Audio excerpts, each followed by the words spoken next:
best moneymaker here will be content marketing, partnerships, influencers, and traditional or offline media.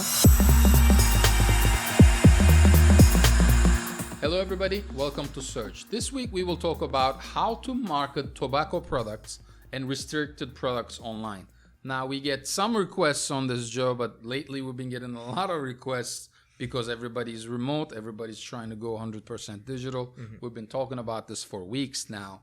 If I sell any kind of tobacco products or restricted products, how can I advertise online? Because Facebook will not allow it, Google AdWords will not allow it, most marketplaces will not allow it. What's my option? Yeah, and it's very difficult. And you know, we mentioned tobacco, but you have CBD, hemp products, cannabis, firearms. I mean, there's a huge list of adult sexual enhancement products.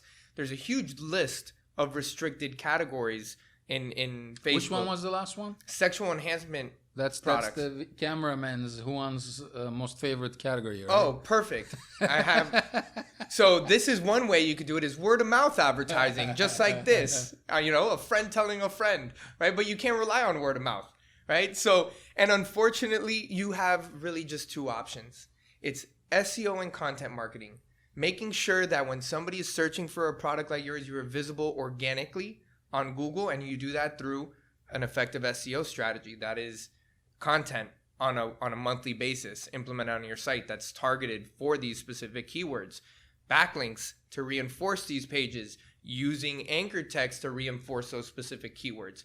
And again, there's an extensive strategy behind it. However, that's really your primary channel at this moment in time. And then I would say that your secondary is influencer marketing.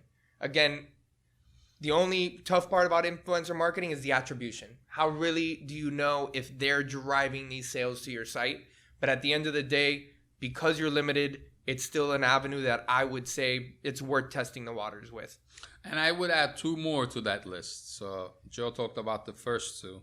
The third one, I think, is through partnerships. There are blogging sites out there, comparison sites out there that you could go out and you could just search for something, and there are a ton of websites that compare products or compare different companies and businesses, right? You could go out there and sponsor them. You could rent their email lists. That's number 3. And 4 is a little questionable. We've done it before, but we've done it very carefully and very nicely, is there is such a thing called bridge pages when you're advertising on Google and when you're advertising on AdRoll or Facebook or Instagram or TikTok. And a bridge page, talk to us about bridge pages. So a bridge page is a page that's created to kind of bridge your customers on these platforms that you're trying to advertise on with your website. However, it does not associate itself with your website. So for the most part, if your brand has already been established, if your website is already established, you're already on, let's say, Facebook's no-fly list when it comes to running ads. But now when you're introducing a brand new website, a landing page with a new URL, new brand name, again, it's going to take time before Facebook goes and recognizes that it's not, a product that they should be promoting, or it falls inside that restricted category, and then it gets taken down. And then you just repeat the process as many times as you can. Well, but I'll give you a good example about that. Let's say that your website sells CBD products for pets.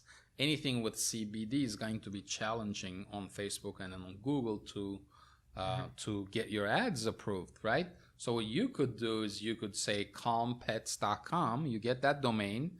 You slap a WordPress template there and you say, we give tips on how to calm your pets. And then you would go put a landing page there and you would create a new business manager and a new Facebook account. And you say, well, I am calmpets.com now.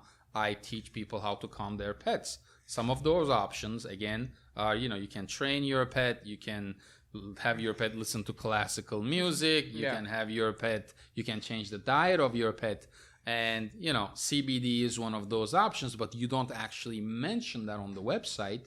When you do a landing page, what you can do is you take somebody's email, you say top 10 secrets to calm your pet. They will come in, they will enter their email, right? All Facebook sees or all Google sees is this website about calming pets, but then when you start dripping emails to them, which Facebook doesn't see, Google doesn't see, guess what the first suggestion is? It's CBD. Yeah. So that's another approach, and I like that approach better because that's actually gonna last, right? There's no reason for Facebook to ever take that down or to ever restrict it.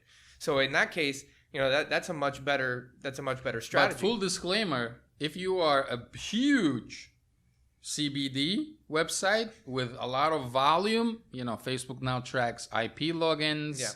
AdWords does the same thing. So you got to do this very, very carefully. What you're doing essentially is you're basically grabbing users and emails from Facebook, and then you are selling them through email marketing, which, by the way, is nurture. And we've been, again, screaming about nurture. It's the same thing you would do if your products were not CBD. Yeah. So these bridge pages work, but you have to do it very carefully, and you cannot go against the terms and conditions of Facebook or Google. And I know you already briefly touched base on this, but another huge platform, another huge avenue that I've seen a lot of these restricted, products being advertised on are podcasts, right? Podcasts like these, right? So you find a podcast that targets your demographic, you sponsor them, that the host of the podcast will mention your brand, offer a promo code. It's almost like influencer marketing, but not on a much larger scale. And you have that, again, subscribers to that podcast that listen in on a weekly basis. So you're and the frequency of that. It's not like an influencer just posting up one post one time. This is now kind of beating over the head, beating your target demographic over the head with this to the point where they go, oh, I remember what that is. And they're going to go and they're going to type in your domain name. It's going to be direct traffic or, organic traffic coming to your site. That's another really powerful angle right now for these businesses that are in the restricted categories. Yep. And I'm going to go traditional, right? Online, it's going to be hard for restricted products. But guess what? Some radio channels, some streaming providers, they actually allow the advertisement of restricted products. Hulu, you can advertise on Hulu now, self-service advertising through their platform. You can create a video ad. There is an approval process, obviously, but I believe it has more to do with the quality of the ad than anything else. That's another channel. It's like running a TV commercial for a fraction of the price. Yep. And we actually believe that these restrictions will slowly disappear. This is my opinion or my prediction. CBD is actually getting easier. I think that cannabis will become fully legal in the United States in the next 12 to 24 months. This is our opinion. Maybe not Joe's, but my opinion. So these restrictions, I think, will be lifted. Not the firearm one. The firearm one is here to stay. It's going to actually continue to move in the other direction. Correct. That's probably the case.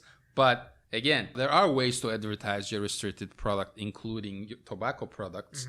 But it has to be the right strategy. And again, as Joe stated, your best moneymaker here will be content marketing, partnerships, influencers, and traditional or offline media. We'll talk to you guys next week.